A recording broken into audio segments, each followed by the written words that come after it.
I'm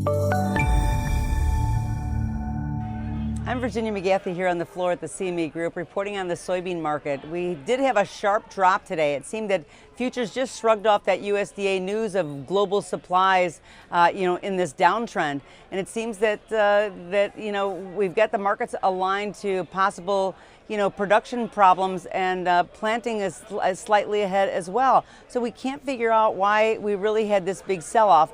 It's possible that it's just the end of the week. There's still some worries about these tariffs and if they're going to have more of an effect on the market. And I know that any kind of exports to China, the idea of it is starting to wane a little bit. We haven't seen these lows since early April. So there's just some nervousness and some of the traders moving to the sideline.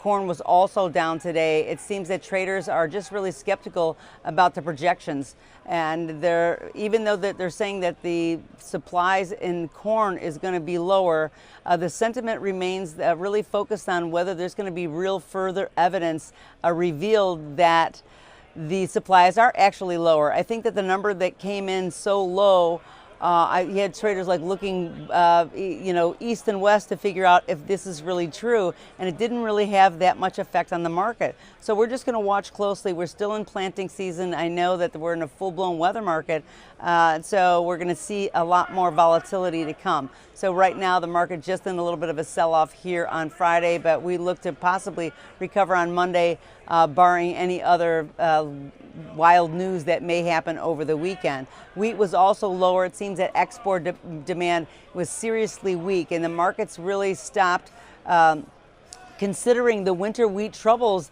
at hand.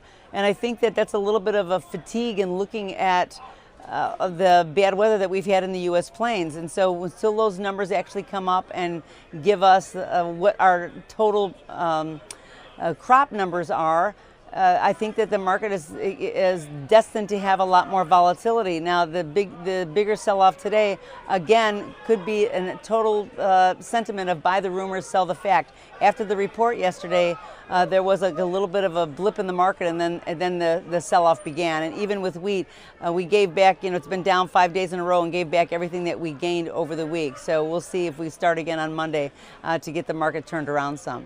That's all from the floor at the CME Group here in Chicago. I'm Virginia McGathey.